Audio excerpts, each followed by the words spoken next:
Up arrive in the canyon, that's where I long to be, with my three good companions, just my rifle, pony and me. Microciné, bonjour ou bonsoir, ça dépendra de l'heure à laquelle vous allez découvrir cette nouvelle émission. Aujourd'hui, je renoue le dialogue pour la 3e fois avec Denis Zorniotti. Vous le connaissez, il était déjà venu précédemment pour parler d'un gros projet littéraire axé autour du cinéma français. Après avoir parlé des années 30, des années 40, aujourd'hui, on va parler des années 50. Voilà, vous reconnaissez quand même la chère Brigitte Bardot, qui est vraiment, c'est durant les années 50 que on la connaîtra, pardon. Une histoire du cinéma français, 50-59, c'est Philippe Palin et Denis Zorniotti. Vous pouvez trouver dans le descriptif de cette vidéo les liens qui renverront directement aux précédentes émissions, mais aussi aux livres, qui sont tous édités chez Leitmotiv. Et je salue Jean-François Jeunet pour l'aide apportée à la conception de cette émission. Mais avant cela, bien évidemment, comment allez-vous, Denis ? Très bien, merci encore de me recevoir, Samir, dans cette émission. Avec plaisir. 3e projet, les années 50. Avant qu'on parle de cette période-là, je pense qu'il serait peut-être judicieux de revenir sur la genèse de ce projet et en même temps, comme cela, on pourrait aussi parler de Philippe Palin, bien évidemment. Oui, Philippe évidemment, Palin. Puisque Philippe Palin est, je ne l'oublie jamais, à l'origine du projet. C'est lui qui a eu l'idée il y a quelques années de travailler sur ce projet au long cours, de faire une histoire du cinéma français. Voilà, et on s'est rencontrés via le site Sens Critique, qui est un réseau social d'amateurs de cinéma, aussi de musique et de littérature. Et voilà, cherchant d'autres rédacteurs pour essayer de mener à bien ce projet. Voilà, l'ampleur faisait que tout seul, ça serait difficile. On s'est connus comme ça. Avec notamment aussi Daniel Pat et Ulysse Ledo qui ont un peu collaboré sur cet ouvrage, qui ont écrit quelques textes. Donc on s'est retrouvés tous les 4, essentiellement Philippe et moi, pour les années 30, les années 40 et maintenant donc pour les années 50. Et ça va. Voilà, Philippe Palin, voilà, je l'ai pas dit, mais malheureusement qui nous a quittés en mai 2020. Donc voilà, je suis un peu orphelin du projet et j'essaie de le défendre au mieux, voilà, sachant que je n'oublie pas sa présence et qu'il était tout à fait à l'initiative d'une histoire du cinéma français. Et ce projet, vous comptez le clôturer à quelle période ?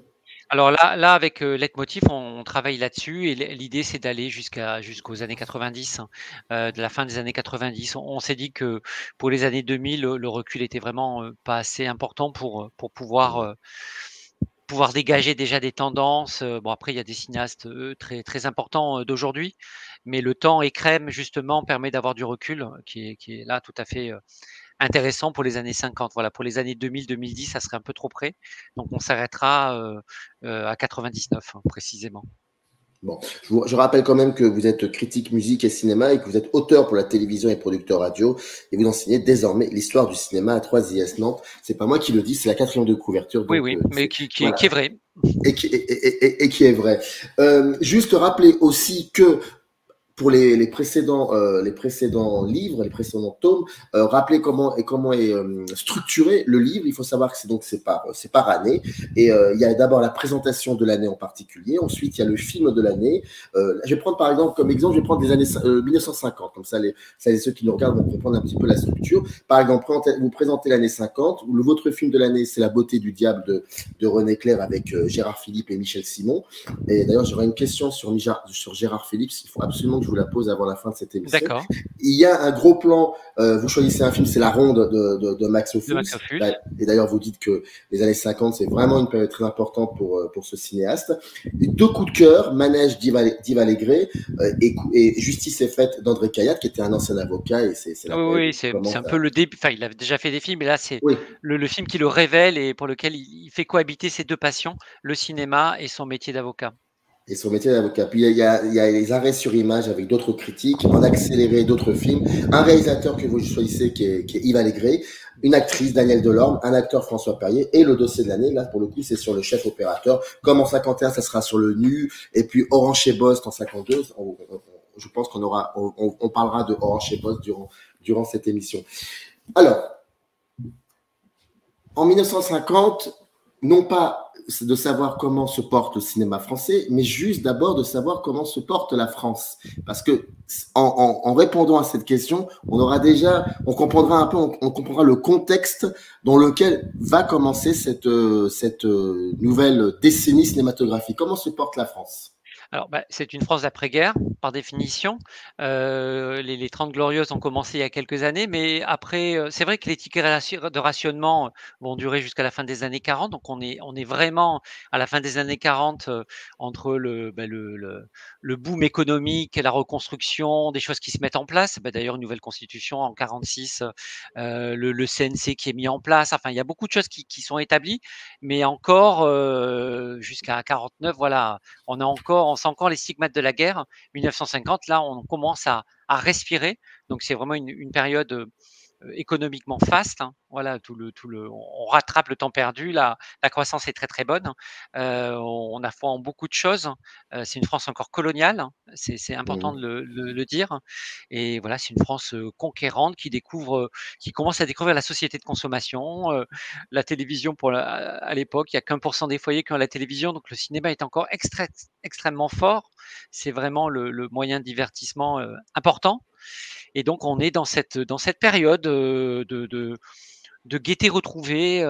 On en parle peu dans celui-là, c'est marrant, on en parlera plus dans les années 60, mais c'est une période, par exemple, avec les opérettes, Luis Mariano, il y a une certaine gaieté, mais effectivement, bon, c'est toute la nuance. Des cinéastes comme Yves Allégret, on en a parlé, qui avait fait une si jolie plage en 49, qui est un film extrêmement noir, là, avec Manège aussi, fait un film extrêmement sombre. Voilà, il y a encore, évidemment, des résurgences du passé qui sont là. Mais il y a beaucoup d'espoir, hein, beaucoup de croissance et un pays qui profite pleinement de son après-guerre. Est-ce que On en est là. est-ce que la première partie de ces années 50, dans le cinéma français, est-ce que les auteurs, scénaristes et réalisateurs ont envie de mettre en place le système du rétroviseur, c'est-à-dire de voir un peu ce qui s'est passé derrière soi pour mieux comprendre, pour mieux avancer? Oui, là, je vois où vous voulez en venir. En l'occurrence, non, c'est un peu tôt. Il y a des choses qui sont dites, hein, dans la traversée de Paris, on parle de marché noir, voilà, il y a des allusions. Après, tout ce qui est effectivement, comment regarder l'occupation, vraiment dans les yeux, ça n'arrivera que plus tard, dans les années 60, et a fortiori encore plus dans les années 70 avec Le Chagrin et la Pitié, le documentaire après la Cambusien, Monsieur Klein, où là vraiment, la France va réfléchir à elle-même et voir ce qui s'est passé pendant la période. Là, on n'en est pas encore là, même si on en parlait hors antenne. Il y a aussi Marie Octobre de Julien Duvivier. C'est un groupe de résistants et des années plus tard, on s'aperçoit que quelqu'un a trahi. Mais il y en a un c'est tous des résistants. Il y en a un qui a trahi au milieu et finalement il est condamné. Voilà, tout se passe bien. C'est très très limite. Jeux interdits parle de la débâcle hein, et il y a un peu la fascination de la mort dans ce film-là mais on ne traite pas vraiment des questions qui fâchent. C'est encore beaucoup trop tôt. Il faudra attendre, comme je l'ai dit, Le Chagrin et la Pitié, le bouquin de Robert Paxton sur la France sous Vichy, ça c'est 72. On en est encore loin de ce côté-là. Ah, vous disiez qu'1% des foyers français avaient la télévision, donc ça veut dire qu'il y a 99% qui vont, allez, symbolique, je le dis de manière très grossière, qui vont au cinéma. Ils vont à quoi au cinéma, les Français, au début de cette période? Ah bah, il y a toujours Fernandel est toujours un acteur reconnu. Il y a c'est toujours rigolo parce que nous, qu'est-ce qu'on retient de cette période-là? On retient effectivement Max Ophuls, on retient Jacques Becker. Touché pour Grisby est un succès. C'est le retour en grâce de Jean Gabin et ce qui sera sa deuxième carrière, puisqu'il est rentré en France avec Martin Roumaniac en 46, mais ça a mis du temps avant de revenir. Il a fallu trouver un nouvel avatar donc voilà. On retient des grands cinéastes. Après, dans les faits, les films qui fonctionnent à l'époque, c'est aussi les films de Richard Potier, d'André Berthaumieux, des réalisateurs totalement oubliés, des films qui sont pas forcément, voilà, qui sont pas forcément des chefs-d'œuvre, loin s'en faut. Mais les Français ont aussi besoin de s'amuser, de se divertir. Je parlais effectivement de Luis Mariano, le chanteur de Mexico, ce genre de films ont beaucoup de succès. Voilà, c'est une période où on a envie de s'amuser. Donc, le cinéma est à l'image de ça. Le cinéma est à l'image de ça. Mais ce qui est intéressant, c'est qu'au début de l'émission, vous évoquiez une institution qui est le fait que le CNC se crée en 46. Est-ce que vous pouvez m'expliquer un petit peu, parce que le CNC de 46 et le CNC d'aujourd'hui, c'est quand même deux choses fondamentalement Oui, oui, différentes. oui. D'ailleurs, maintenant, c'est le centre aujourd'hui, c'est le Centre national du cinéma et de l'image animée. Donc voilà, on a étendu à d'autres, sa sphère. Ben, le CNC régit les choses. Après, à partir de 46, il y avait d'ailleurs sous Vichy une instance qui commençait à régir le cinéma. Donc le CNC devient se base là-dessus, voilà, de manière officielle, de manière beaucoup plus intéressante, c'est qu'à partir des années 50, le CNC va commencer à aider le cinéma, à aider le court-métrage, à faire l'avance sur recette, hein, et ça va avoir une implication extrêmement importante à partir de la deuxième partie des années 50. La première partie des années 50 se distingue, mais plutôt de manière négative. Il y a très très peu de nouveaux cinéastes, il n'y en a même pas du tout. Les cinéastes qui sont là étaient en place avant. Melville qui fait. Comment vous pouvez l'expliquer ça? Pardonnez-moi de vous avoir interrompu, mais comment vous Oui, pouvez je vous en prie, l'expliquer ça? parce on reste un peu là-dessus, sur ces acquis. C'est vrai que c'est assez étonnant.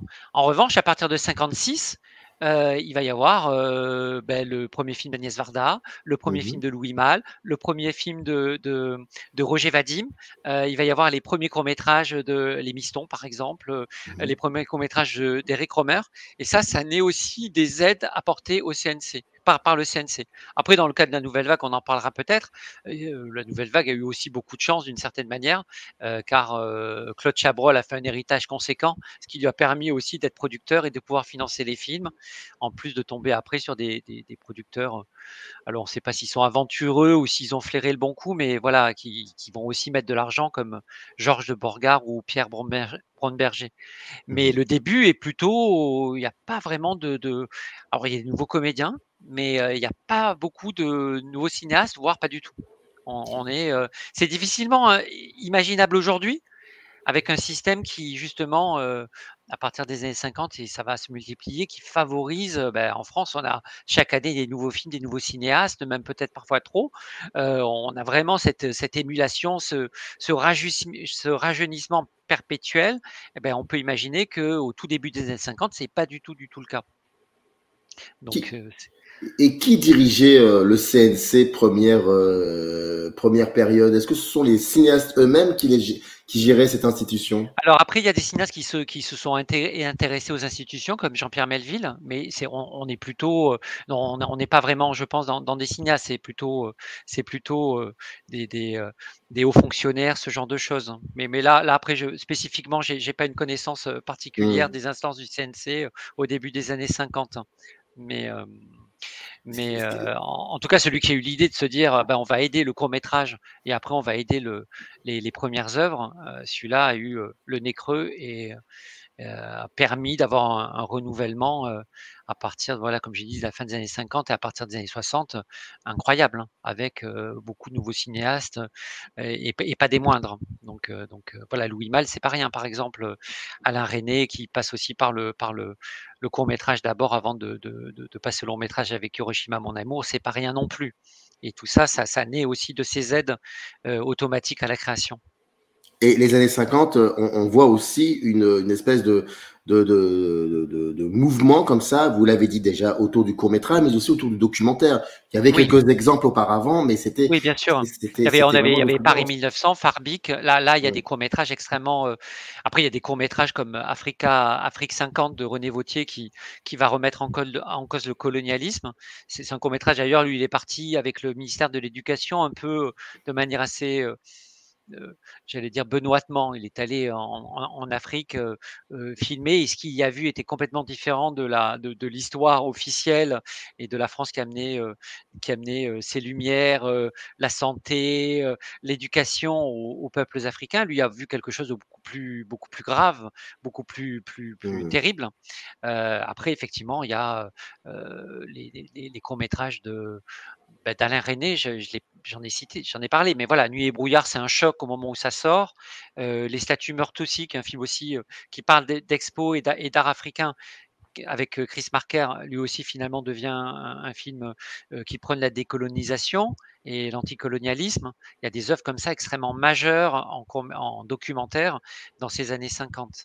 Il y a Jean Rouch, évidemment aussi, qui avait commencé à la fin des années 40 et qui là, pleinement fait des films importants, comme Moi un noir, qui est parmi aussi par l'utilisation du son, notamment de la post-synchronisation, qui est un film qui va influencer les cinéastes de la nouvelle vague. Donc il y a ce cinéma-là qui est aussi extrêmement important.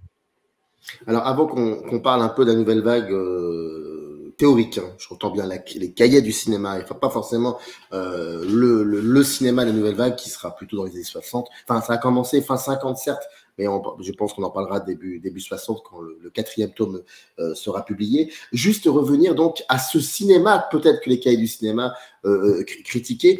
La qualité française. La fameuse qualité française. Aujourd'hui, en 2022, là pour le coup, j'aimerais plutôt avoir votre avis personnel par rapport. Est-ce que c'était vraiment un combat théorique important, cette notion de qualité française? Après, je crois que c'est un combat aussi on disait les jeunes Turcs des cahiers du cinéma, c'est un peu un combat des modernes qui arrivent et qui veulent tout chambouler. Il y a quelque chose d'assez puéril quand même. Bon, moi, j'adore beaucoup la nouvelle vague, j'adore François Truffaut notamment, Claude Chabrol, enfin, c'est quand même des noms extrêmement importants et les films partent pour eux. Après, il y avait quelque chose, je trouve, d'assez puéril de donner des bons points à certains, de critiquer d'autres, de dire voilà, Jacques Becker, c'est formidable. Euh, euh, euh, Robert Bresson, c'est formidable. En même temps, Robert Bresson, c'est pas de la qualité française. Mais après, de dire, oh, mon Dieu, Claude Autant-Lara, La Traversée de Paris, c'est abominable, ou les adaptations, oui, oui. Oui, c'est vrai, c'est vrai, c'est vrai. Je noircis le tableau. Ou les adaptations de Zola qui sont faites dans la période, Thérèse Raquin, par exemple, de Marcel Carné, Paubouille, de Julien Duvivier. Voilà, de critiquer forcément ce cinéma qui était évidemment un cinéma aussi de techniciens, avec des grands chefs décorateurs, des grands chefs opérateurs. Donc, il ne faut pas le nier, des cinéastes de studio. Donc, on a une qualité technique qui est extrêmement importante et pour lequel les futurs réalisateurs de la nouvelle vague étaient extrêmement critiques là-dessus. Ils étaient là à se dire que ça a ôté toute vérité, la psychologie qui était déclarée, qui était dans ces films, en fait, était une fausse psychologie quelque part, et ça traduisait pas la vérité. Donc il y a ce combat un peu assez dur à charge, je trouve, et comme je l'ai dit, même sur le cinéma américain, de dire voilà, Hawks c'est formidable, Hitchcock c'est formidable, et après des cinéastes américains équivalents de les dénigrer, c'est assez dur, je trouve, et assez injuste.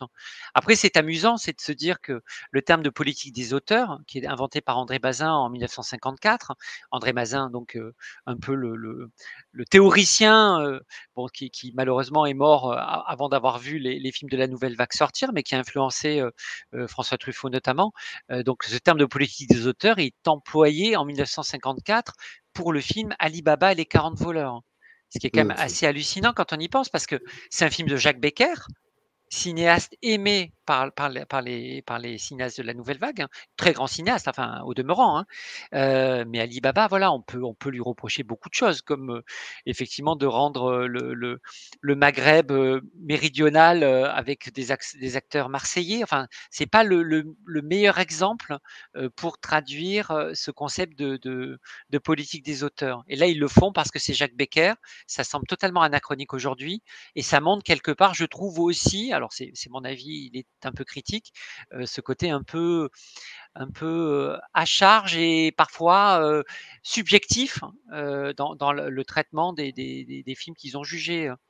Je trouve que, pour continuer là-dessus, par exemple, Manège d'Yves Allégret a été critiqué, alors que c'est un film extrêmement intéressant, féroce, intéressant dans sa narration, puisqu'on voit le film, on le voit à deux niveaux. On voit d'abord vu à travers le regard de Bernard Blier, et après, finalement, on le revoit vu à travers le regard de Jeanne Marken, qui est la mère de Simone Signoret, qui est une harpie avec sa fille dans le film. Et ce film-là est extrêmement intéressant. C'est pas Rashomon en termes de multiplication du regard, mais ça s'en approche. Et c'est un film extrêmement oui, cruel, et de le jeter aux orties en disant: «Ben voilà, film de technicien», je trouve ça un peu réducteur et un peu dur, pour tout vous dire. Pour Alibaba, je crois que c'est Truffaut dans son article qui utilisait finalement ce film Oui, pour oui. dire que le plus mauvais film de Jacques Becker sera toujours plus intéressant que le meilleur Oui, film bien sûr, de mais Paul avec ce terme de Ottonara. politique des auteurs qui est quand même C'est ça. assez, voilà, qui rebondit un peu aussi sur il y a une autre terminologie qui est intéressante dans ces années-là, c'est celle d'Alexandre Astruc, qui est un réalisateur largement Mm. oublié aujourd'hui, mais qui avait cette idée de caméra stylo, qui comparait le cinéaste à un écrivain et sa Mm. caméra à un stylo. Se dire C'est voilà, ça. et donc, ça va jouer, ça joue encore sur notre cinéma d'aujourd'hui où, en France, contrairement aux pays anglo-saxons notamment, on considère normal que le réalisateur soit aussi, auteur de son film, en tout cas co-auteur, hein, ce qui est pas du tout le cas aux États-Unis, par exemple, hein. On reste, beaucoup lié à cette idée, à cette imagerie qui voilà, qui a apporté des films formidables, hein, voilà Truffaut, par exemple évidemment, Chabrol, mais bon, Chabrol travaille aussi avec Paul Guégoff dans ses meilleures années. Enfin voilà, il faut Mais raison garder et toujours remettre les choses dans leur contexte et se dire qu'il n'y a pas le blanc et le noir. Et l'objet de ce livre, après je vous redonne la parole, l'objet de ce livre aussi, c'est d'essayer de montrer que les années 50, on peut le voir comme une opposition entre qualité française au début et nouvelle vague à la fin, et se dire que tout le début est un cinéma académique qui vit sur les acquis des décennies précédentes, depuis les années 30, alors qu'en fait c'est beaucoup beaucoup plus complexe que ça, et, euh, et quelque part aussi la modernité, si tant est que la nouvelle vague soit moderne, a bien commencé avant. Elle a commencé avec Bob le Flambeur, elle a commencé avec le journal d'un curé de campagne, elle a commencé avec Louis Malle et Ascenseur pour l'échafaud et les amants. Voilà, elle ne commence pas en 58-59 avec Le Beau Serge et les 400 coups. Loin s'en faut. Mais je pense qu'il faudrait aussi, à mon avis, pour ceux qui beaucoup plus préciser quand vous évoquez des films comme Manège, si je ne me trompe pas, ce qu'on reproche surtout à ces films-là, c'est au niveau de l'adaptation de ce qu'on a appelé l'équivalence dans l'article de Truffaut en 53, 54, une Oui, certaine c'est tendance son du acte cinéma. très très dur. Oui, oui. Voilà. C'est surtout par rapport à cet aspect-là qu'il sera intéressant peut-être de revenir sur cet Oui, aspect-là pour il y avait expliquer l'idée que c'était un cinéma d'adaptation, effectivement, et que quelque part qui Orange et adaptait. Bost, par exemple. Orange et Oui, Bost. voilà, exactement. Orange et Bost, je reviens Entre sur La autres. traversée de Paris, par exemple. Enfin, Orange et Bost, après, c'est rigolo parce que j'ai même l'impression qu'on en a voulu à alors peut-être je m'avance, mais Tavernier a été extrêmement critiqué par une partie de la presse, notamment les cahiers du cinéma, parce qu'il reprenait Orange et Bost comme scénariste dans les années 70. Mais il y a, oui, ça, c'est cinéma d'adaptation. Il y a un article d'ailleurs sur Émile Zola, il y a 4 adaptations d'Émile Zola dans les années 50. Voilà, il y a tous les classiques qui sont adaptés d'une certaine manière, hein. Et oui, il y avait cette idée de pas avoir de scénarios originaux, de pas être, aussi, peut-être en phase, justement avec les préoccupations de l'époque, la vie telle qu'elle est. Ce qu'apportera, évidemment, bon, un film comme À bout de souffle, par exemple, on est dans la vie, on est dans l'instant présent, on n'est pas dans cette adaptation. Après, je trouve, par exemple, dans le cas de Julien Duvivier qui fait l'adaptation de Pot Bouille, il en fait une comédie, enfin avec son scénariste, hein. Là, d'un coup, le scénariste me vient plus, mais c'est un vrai choix, un vrai parti pris.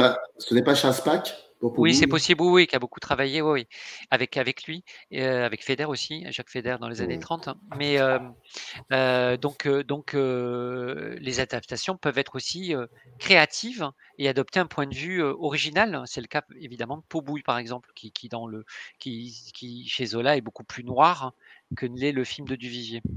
Je reprends ce qu'écrit Philippe Alain, page 13. Il dit en gros que par rapport à ça, à ce que reprochaient les auteurs de la nouvelle vague, et après on parlera d'autre chose, il disait en gros, il s'agit donc d'un cinéma d'adaptation pour lequel les scénaristes, Orange et Bost en tête, Oui, bien sûr. pratiquent une politique d'équivalence, c'est-à-dire qu'on coupe dans le texte d'origine Mmh. du roman, pardon, on enrichit aussi parfois par l'ajout de personnages ou d'événements, et on tente de retrouver par équivalence donc l'esprit de l'œuvre originale. Et le risque est donc bien réel de voir le réalisateur s'effacer derrière le ou les scénaristes et de n'être plus que le principal responsable de la technique. En fait, c'était vraiment sur ça que, oui. Non, mais que c'est ça vrai. tapait, quoi. C'est vrai. Après, d'où la revanche, la politique des auteurs, d'où l'importance du cinéaste qui devient vraiment qui dirige, aussi là, on peut revenir justement à Godard qui avec À bout de souffle, bon là j'avance, mais qui ose faire des jump cuts en montage, ce qui était jamais le cas avant, qui crée une connivence avec le spectateur, qui après dans des films des années 60 comme Deux ou trois choses que je sais d'elle, intervient et donne finalement son avis par-dessus le film. L'importance, voilà, d'un coup d'un cinéaste qui reprend totalement la pleine possession de son film, quitte à aussi aller au-delà et donner un discours supplémentaire par rapport au discours qui est établi dans le film, dans la narration. Voilà, c'est une nouvelle ère et ça vient aussi en conséquence, en réaction. Le terme est finalement bien ou mal choisi, je ne sais pas, par rapport à ces années 50 où le réalisateur est un technicien comme un autre. Mais je pense que cette vision, elle est quand même à charge et les cinéastes comme Duvivier, par exemple, mais aussi René Clément, cinéastes honnis par la nouvelle vague, ont aussi apporté leur pierre à l'édifice et leur regard. Ça, j'en suis persuadé. Et on peut après précisément prendre des exemples, trouver des exemples de prise de position d'un cinéaste là-dessus, hein. Vous disiez qu'au au début de l'émission, vous évoquiez qu'il y a très peu de premiers films durant la première partie des années 50. Et donc, ça renvoie effectivement à la jeunesse, aux jeunes. Et je voulais savoir, par rapport aux acteurs et aux actrices, est-ce qu'il y a eu comme ça quand on dit les années 30, on pense tout de suite à Jean Gabin, à Freinet, à tous ces acteurs-là. Dans les années 50, est-ce qu'il y a des noms, est-ce qu'il y a de jeunes comédiens et comédiennes qui se sont révélés durant cette période-là? Je parle bien de la première partie des années 50. Oui, il commence à y avoir. Maurice René commence au début des années 50. Après, évidemment, il explose plutôt vers 56-57. Mais il y a des acteurs en germe. Daniel Gélin, qui a commencé en 49. Voilà, là, il prend pleinement sa place au début des années 50 en jouant, y compris. C'est pas pour rien, mais il joue même dans le film d'Hitchcock, L'homme qui en savait trop. Il a un petit rôle, mais voilà, ça devient un acteur important à partir du début des années 50, chez Becker notamment, avec le film là, Sous le ciel de Paris, voilà, ça devient un acteur important vraiment à ce moment-là. Donc c'est ces deux exemples que je peux donner. Après, effectivement, même sur les acteurs, les Brialy, Alain Delon, qui tourne avec Yves Allégret, Comme la femme s'en mêle, 547. Voilà, même les acteurs arrivent plutôt un peu plus tard.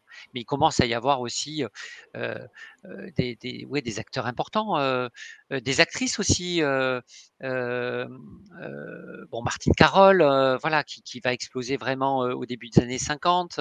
Je pense aussi à Françoise Arnoul, hein, qui est morte il n'y a pas très longtemps, qui a été largement oubliée, mais qui va devenir une comédienne importante. Je pense notamment à Des gens sans importance, mais même avant ça, avec Henri Verneuil, elle avait fait Le fruit défendu. C'est un film que je recommande à tout le monde parce que c'est d'après Simon, c'est un film noir avec Fernandel. On n'a pas l'habitude de le voir comme ça dans ce genre de rôle, et le film vaut vraiment la peine d'être redécouvert. Donc c'est une comédienne qui va extrêmement compter. Après voilà, dans le cas des comédiennes aussi, Brigitte Bardot étant ce qu'elle est, l'arrivée de Brigitte Bardot va complètement occulter toutes celles qui ont été avant dans ce registre un peu de vamp, un peu sexy. Jeanne Moreau, c'est vrai que j'ai pas parlé de Jeanne Moreau, mais elle arrive en première partie des années 50. Elle se prend une baffe monumentale dans Touchez pas au Grisby, et après voilà, elle va exploser petit à petit, mais elle est déjà présente là. Donc c'est pas pour rien, oui. Il y a des noms quand même. Il y a des noms quand même, et j'ai cette impression que ça vraiment, c'est plutôt vers la fin des années 50 où on voit de nouveaux corps, de nouveaux visages. Il y a des nouveaux premiers films, il y a de sortes comme si c'était une réponse, une contradiction à ce qui se passe au début des années 50. Mais vous évoquez certains cinéastes, les cinéastes des années 30 et 40, qu'est-ce qu'ils deviennent dans les années 50? Est-ce qu'ils sont encore là de la partie? Oui, beaucoup. Alors, il y a le retour tant entendu de Jean Renoir. Donc, après le passage par les États-Unis, il a fait 4 films. Il a fait Le Fleuve en Inde. Et là, il revient pleinement, notamment French Cancan, qui est un hommage à la peinture de son père, encore plus de Toulouse-Lautrec, qui est un film magnifique en Technicolor. Julien Duvivier, qui a finalement lui aussi été parti. Il est revenu à la fin de la guerre. Il a continué à faire des films majeurs, Panique, qui passe bientôt d'ailleurs. Ah non, mais là les gens peut-être le verront pas. Mais donc, qui est passé sur Arte ces derniers temps, à revoir. Et dans les années 50, il fait énormément de films et des films intéressants. J'ai parlé de Paubouille, mais il y en a d'autres. Il y a Marianne de ma jeunesse, par exemple, qui est un film extrêmement original, avec un climat un peu fantastique, qui se passe en Allemagne. C'est une coproduction franco-allemande avec Pierre Vanek, qui était très jeune à l'époque. Il y a René Clair qui est là aussi, qui fait des films. Marcel Carné qui continue. Alors, c'est un peu là, c'est quand même la fin du réalisme poétique, mais je trouve que des films de Marcel Carné sont encore importants. Je vais citer un film encore plutôt de la fin de la période, mais Les Tricheurs. Je trouve que c'est un film important qui montre une image de la jeunesse, des gens en révolte, une jeunesse un peu nos futurs d'un certain côté, qui cherche un sens à sa vie et ça peut déjà commencer à annoncer mai 68, comme le fera d'autres films, hein, La Vérité par exemple, où on montre une jeunesse qui se retrouve dans un carcan un peu trop serré pour elle et qui a besoin d'émancipation. Donc ces cinéastes sont bel et bien présents. Après, comme je l'ai dit aussi, Clouzot, qui a commencé, donc qui a fait son premier film avec L'Assassin habite au 21, va faire des œuvres majeures dans les années 50. Les Diaboliques, évidemment, Le Salaire de la peur, Les Espions, qui je trouve est un film extrêmement intéressant sur la paranoïa, j'allais dire, qui est un film assez original dans l'œuvre de Clouzot, qui est bel et Manon, bien il y a Manon, Manon. évidemment, l'adaptation de Manon Lescaut, qui parle d'ailleurs Mhm. d'épuration. C'est un film assez courageux à l'époque. On parle de femmes tondues, d'épuration, c'est pas rien. Donc il y a ces cinéastes-là qui étaient importants dans les années 40, pas les années 30, mais les années 40 qui sont là à nouveau. Melville, qui commence à créer son univers. Ça sera avec Bob le Flambeur et Deux hommes à Manhattan, et ça va vraiment exploser. Sa maîtrise, l'épure de son cinéma, vraiment, ça va exploser un peu plus tard, à partir du Doulos. On sera en 61. Mais voilà, ils sont là, ils sont importants et ils participent à faire de cette décennie des années 50 une décennie importante et riche, hein, je trouve. Pour essayer de comprendre un petit peu ce que pouvait être la France du début des années 50 jusqu'à la nouvelle vague, est-ce qu'il faut s'intéresser davantage au film noir, au film policier que produisait en nombre illimité, enfin assez grandissant le cinéma français? Oui, après là, c'est un phénomène intéressant qui vient directement des États-Unis, évidemment. Les Français qui découvrent le film noir au sortir de la guerre, c'est un choc quand même. Il y a la création de la série noire en 1949, et donc ça donne toute une nouvelle manne de films. Après, au-delà de ça, oui, il y a des vrais films noirs. Il y a notamment Voici le temps des assassins avec Daniel Delorme qui fait vaciller le monument de Jean Gabin, par exemple, Le fruit défendu, j'en ai parlé. Il y a des films comme ça qui sont extrêmement importants. Manège, on peut considérer ça comme un film noir. Après, justement, c'est des films intéressants, même d'ailleurs, stricto sensu, les films policiers, comme Touchez pas au Grisby, Razzia sur la Schnouf, Du riz fait chez les hommes. Il y a toute cette mouvance aussi de films policiers, on va dire, avec des gangsters, une nouvelle imagerie très importante, héritée certes des États-Unis, mais tous ces films, je trouve, arrivent à bien s'intégrer dans un contexte français et, et créer une mythologie héritée certes des États-Unis, je le redis, mais qui trouve, c'est pas un copier-coller des films américains. Et il y a des choses qu'on revoit qui sont de film en film qui sont extrêmement intéressantes et qui font aussi la richesse. Il y a d'ailleurs tout un dossier sur le film policier à l'époque. Mhm. Et il y a vraiment énormément de films, même parfois des films de série B, qui deviennent importants par rapport à l'imagerie qui vont montrer des truands français, du jeu de Pigalle, de la traite des blanches, ce genre de choses, des choses qu'on ne trouvera pas stricto sensu dans le cinéma américain de l'époque. Il y a, il y a, il y a cette, il y a des films vraiment, c'est des séries B, hein, Les Compagnes de la Nuit de Ralph Habib, qui parlent justement de prostitution, c'est des films qui méritent d'être vus et qui sont souvent très bien faits avec plein de second rôles intéressants. Raymond Pellegrin qui dans beaucoup de ces films-là, qui joue toujours les truands. Françoise Arnoul, moi je trouve qui mérite d'être redécouverte, qui joue souvent soit les garces, soit les victimes. Voilà, il y a toute cette mouvance d'un cinéma français riche, hein, et de films de genre d'une certaine manière et de qualité aussi. C'est une période aussi, est-ce que c'est un film noir? Bah, c'est un Simenon, mais la vérité sur Bébé Donge est une des meilleures adaptations de Simenon. Elle est par Henri Decoing avec Daniel Darieux. On parlait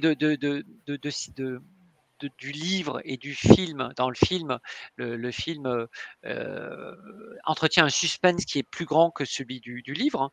Le livre, l'empoisonnement a lieu, on voit la scène et on sait ce qui arrive. Dans le film, c'est beaucoup plus, le suspense est là, on ne sait pas.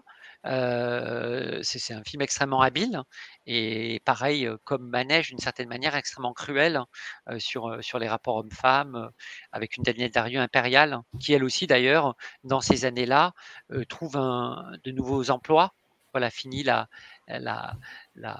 jeune femme pleine de vie. Là elle a 15 ans de plus ou 20 ans de plus, et donc elle a de nouveaux emplois très riches, et pour lequel elle va exceller, je trouve, dans ces années 50 et après début 60 aussi.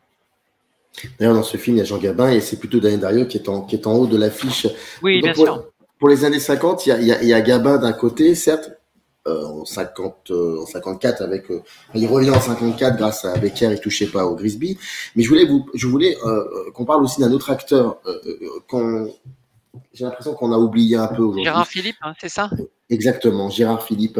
Et on se rend pas compte à quel point c'était un monstre sacré dans les années 50. Et j'ai l'impression qu'on l'a un peu oublié, ça ici. Oui, après voilà, la mort, enfin, c'est devenu d'une certaine manière un acteur culte vu de sa mort prématurée. Voilà, le cancer l'a emporté, il avait une trentaine d'années. Après, effectivement, c'était un acteur extrêmement important. Vous avez parlé de La Beauté du diable et bon, il est en face de lui Michel Simon qui est impérial et voilà, on peut être critique sur Gérard Philippe, mais quand même, voilà, il s'en tire pas mal. Et moi, je l'aime beaucoup dans Les Orgueilleux d'Yves Allégret, qui est un film encore aussi largement oublié, qui est connu presque plus pour, finalement, en termes d'acteur, pour Michel Morgan, qui a un rôle un peu sexy. Il y a une scène où elle est avec des glaçons et on l'avait jamais vue, elle se rafraîchit avec des glaçons et on l'avait jamais vue d'une manière aussi sexy. Mais lui, dans le film, comme épave échouée au Mexique, qui a des problèmes d'alcoolisme, il sait rendre pathétique. Il faut savoir le rendre. Voilà, pathétique sans être ridicule. Un personnage comme ça qui s'est brûlé les ailes, voilà, qui croule sous le poids de la culpabilité. Et effectivement, c'est parmi ses rôles importants de cette décennie. Mais Gérard Philippe, oui, évidemment, c'est un acteur de jeune premier qui à la base qui prend tout son poids dans la décennie années 50. Mais est-ce qu'il se démarquait du jeu d'acteur de cette période-là? Est-ce que ça annonçait un peu le jeu complètement différent qu'on a vu chez Belmondo, chez C'est intéressant. Je sais pas, en fait, il a été beaucoup critiqué parfois justement sur son jeu. Lui était effectivement, ça c'était un acteur de théâtre, hein. Mais après effectivement, c'est une question intéressante qui mériterait d'être développée et tranchée peut-être, mais pourrait-on la trancher? Je ne sais pas. Il est effectivement un peu différent, oui, parce qu'effectivement, les grands monstres sacrés hérités des années 30-40 sont quand même sur un jeu extrêmement théâtral d'une certaine manière. Après, dans le cas d'un Gabin, bon, Gabin, ça passe formidablement. Michel Simon, voilà, dans La Beauté du diable, évidemment, ça passe incroyablement. Bon, Louis Jouvet, malheureusement pour lui, va mourir assez vite. D'ailleurs, Truffaut a des mots extrêmement durs sur la mort de Jouvet, mais bon, Jouvet dans Monsieur Knock, voilà, c'est une grande, grande composition en 1951. Oui, effectivement, il est plus dans un jeu intériorisé. Après, je ne sais pas s'il annonce la suite, hein, parce que on est encore quand même avec un jeune premier. Le cas de Belmondo, justement, on sera sur un autre type d'acteur avec quelque part Belmondo qui était beaucoup critiqué sur son physique au début, en disant mais comment voilà, comment on peut être comme ça, être un héros et avoir ce nez-là d'une certaine manière. Il va rebattre beaucoup les cartes, Belmondo. Voilà, mais dans le cas c'est une bonne question et j'ai pas forcément la réponse. Mais en tout cas, je pense que dans son jeu d'acteur, il pourra y avoir des avis extrêmement divergents sur Gérard Philippe, hein. Voilà, Philippe Alain, je sais par exemple, n'était pas très fan finalement du jeu de Gérard Philippe, hein. Mais en même temps, on peut quand même se dire, comme vous l'avez dit, et je pense que vous n'avez pas tort, qu'il commence à apporter une certaine modernité là où on était encore sur les restes des années 30-40 avec nos monstres sacrés. Voilà, je pense aussi à Pierre Brasseur, Hmm. heu Claude Dauphin qui est quand même incroyable dans Casque d'or, dans le nouvel Avatar, lui aussi d'une certaine manière de méchant, voilà, il est vraiment, formidable dans Casque d'or. Il y a certains films, beaucoup de films des années 30 et quelques-uns des années 40 qui sont encore aujourd'hui vus, revus, questionnés, utilisés, sollicités. Pour les années 50, est-ce que c'est totalement différent? Et j'entends là de 50 jusqu'à à peu près 57, 58, jusqu'au début de la nouvelle vague, parce que c'est vraiment différent à partir de la nouvelle vague. Enfin, à partir de la fin des années 50, c'est différent. Là, j'entends vraiment tous ces films, tout ce cinéma français des années 50, de la première partie des années 50. Est-ce que c'est un cinéma qui est réhabilité aujourd'hui à travers certains films? Parce que c'est pas la première fois que j'entends ici et là beaucoup de personnes qui réhabilitent cette première partie de cette période du cinéma français, certains films, certains auteurs aussi. Et comment vous le voyez, vous, ça? Bah, je pense, comme je l'ai dit, on est allé un moment trop loin dans la détestation de la qualité française au sens le plus large finalement du terme. Donc il y a beaucoup de films qui ont été critiqués et là il y a comme un jugement de balancier. On revient quand même à un peu plus de nuances. Donc ça, moi je m'en félicite parce que voilà, je le redis, mais Manège quand même la bon, touchez pas au Grisby qui était bon, Becker était bien vu par la nouvelle vague. Voilà, il y a quand même beaucoup de films importants. Ophuls, voilà, la Ronde, Le Plaisir de Max Ophuls sont vraiment des films extrêmement importants. Madame 2 également, évidemment, avec l'arrivée de la couleur. Donc, à un moment, on a un peu jeté le bébé avec l'eau du bain. Mais Si je ces films-là, si je peux me permettre, n'ont jamais vraiment été oubliés, hein, ceux que vous Non, non, non, citez. non, non, pour la peine, oui, C'est- c'est vrai que là, je prends des exemples de films qui ont été, parce que justement les critiques des cahiers les ont toujours portés, et les ont toujours sauvés du lot. Mais, après, il faudrait voir, mais oui, oui, dans le lot, il y a forcément des films. Je trouve que par exemple, André Cayatte, on en parlait, Mhm. voilà, Justice est faite, dans l'absolu, c'est un film qui annonce 12 hommes en colère d'une certaine manière, en montrant, l'importance, le jugement personnel que peut avoir un juré sur son propre jugement. Et il essaye de montrer, donc le film est assez didactique, un peu mécanique, mais en tout cas, il a cette intelligence-là de montrer que voilà, c'est pas si simple de donner un jugement et on le fait tous par rapport à son expérience personnelle. Ce que fera Sidney Lumet en 57 avec Maestria, mais c'est déjà là chez Kayat. Donc, j'ai l'impression que Kayat, par exemple, c'est un cinéaste qui est remis au goût du jour. J'étais content ces derniers temps de lire sous la plume de Thierry Jousse que voilà, il réhabilitait par exemple Œil pour œil qui Mhm. est, que je mets en avant pour l'année 1957, hein, qui est un film totalement oublié en couleur avec Kurt Jürgens, qui se passe au Liban et qui est extrêmement intéressant, je trouve. C'est un thriller qui se passe dans le désert et qui montre quelque part toute la culpabilité de l'Occident vis-à-vis du colonialisme d'une certaine manière. Donc il y a tout ce sous-texte qui est extrêmement intéressant et le film est extrêmement bien fait avec un suspense, des personnages qui existent, une nuance parce que celui qui, bah voilà, Kurt Jürgens est, on va dire, maltraité par un acteur italien qui s'appelle Folco Lulli, mais quelque part on le comprend parce que Kurt Jürgens est lui-même coupable. Il y a vraiment de la nuance et c'est moi au moment où j'ai vu le film et avec Philippe on a décidé d'en parler, de le mettre en avant. on se disait bon, on prend presque un risque d'une certaine manière en mettant en avant un film qui est pas très connu, avec un cinéaste qui est pas tellement aimé. Et voilà, je m'aperçois que finalement, quand on voit qu'on parle de Œil pour œil, les gens ont plutôt de la bienveillance vis-à-vis de ce film. Alors que pour la peine, j'en étais resté à une critique extrêmement unilatérale. Si c'était pas de l'oubli, c'était de la critique vis-à-vis d'Œil pour œil.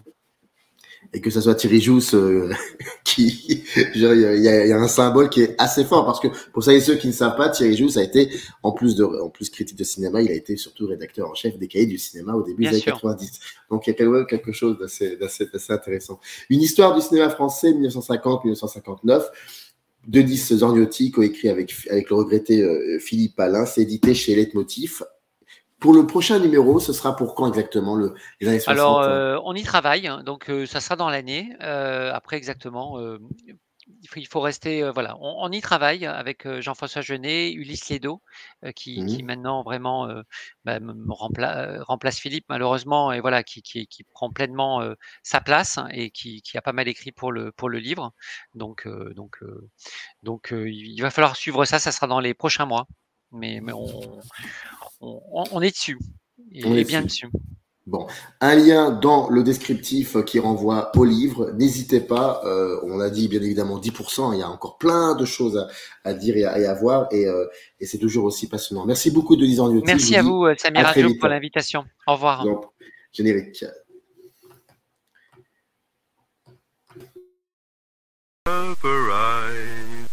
In the canyon, that's where I long to be, with my 3 good companions, just my rifle.